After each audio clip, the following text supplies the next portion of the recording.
कुरान है क्या? हर चीज का बयान कुरान के अंदर है, हर चीज का जिक्र कुरान के अंदर है। हीरे कुरान के अंदर मौजूद हैं, मोती कुरान के अंदर मौजूद हैं, सदफ कुरान के अंदर मौजूद हैं, गौहर कुरान के अंदर मौजूद हैं। और जिस मरीज को दुनिया के डॉक्टरों ने इलाज कर दिया हो उसकी शिफा भी कुरान के अंदर मौजूद है। लेकिन इतना इल्म होना चाहिए, इतनी सलाहियत होनी चाहिए, इतनी काबिलियत होनी चाहिए कि कुरान के अंदर से वो रुमूज व असरार को तलाश कर सके। आओ मैं आपको बताऊं कुरान है क्या। हर चीज का बयान कुरान के अंदर मौजूद है, हर चीज का जिक्र कुरान के अंदर मौजूद है। पर इमाम गजाली के पास में एक गैर मुस्लिम आता है, मुसलमान नहीं, उलमा की तवज्जो, गैर मुस्लिम आता है और आकर के इमाम गजाली से कहता है, ए इमाम गजाली तुम्हारे कुरान में एक दावा किया गया है। फरमाया कौन सा दावा? कहा वला रत्बिन वला याबिसिन इल्ला फी किताबिन मुबीन, कि कोई खुश्क तर चीज ऐसी नहीं जिसका जिक्र कुरान के अंदर मौजूद ना हो।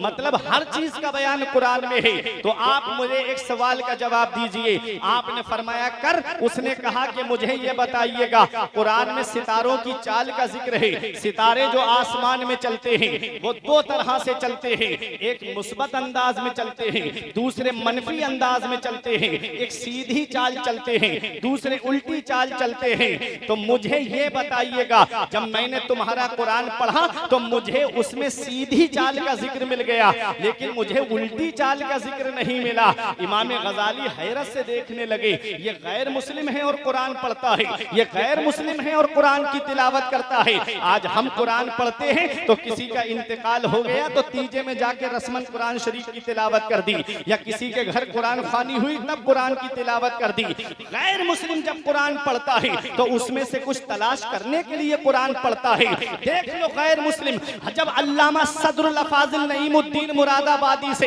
एक आर्या का मुनाजरा हुआ था तो उस आर्या ने खड़े होके कहा था, मौलाना तुम हमसे मुनाजरा करने आए हो, तुमको पता है हमें तुम्हारे कुरान के 14 सिपारे जुबानी याद है, अगर तुमको हमारी किसी किताब का एक पाठ याद हो तो वो हमको पढ़ करके सुना दो। अल्लामा सदरुल फाजिल नईमुद्दीन मुरादाबादी ने कहा, अब भी तेरी समझ में नहीं आया? अरे यही तो मेरे कुरान की शान है, जो अपने तो अपने रहे, गैरों के दिलों में भी जगह बना लेता है। तेरे कौल के मुताबिक तेरी किताब को आए हुए लाखों बरस हो गए, लेकिन आज वो हिंदी में है, संस्कृत में है, हिंदुस्तान के बाहर ना जा सकी। और मेरे कुरान की शान देख, कुरान मक्के में नाजिल हुआ है, कुरान मदीने में नाजिल हुआ है, हिंदुस्तान की सरजमीन पे कुरान है, अमेरिका की सरजमीन पे कुरान है, चाइना की सरजमीन पे कुरान है, हिंदुस्तान के कोने कोने में कुरान है। ये मेरे कुरान की शान है। कुरान पूरी दुनिया में पहुंच गया और हिंदुस्तान का हाल ये है, आप हिंदुस्तान के एक सूबे से अगर आप यूपी से निकल के बिहार में जाएंगे तो बिहार की बोली आपकी समझ में नहीं आएगी। बिहार से और आगे बढ़ेंगे बंगाल में, आपको बंगाल की बोली समझ में नहीं आएगी। आप गुजरात पहुंचेंगे, गुजरात की गुजराती आपकी समझ में नहीं आएगी, केरला की कन्नड़ आपकी समझ में नहीं आएगी, महाराष्ट्र की मराठी आपकी समझ में नहीं आएगी।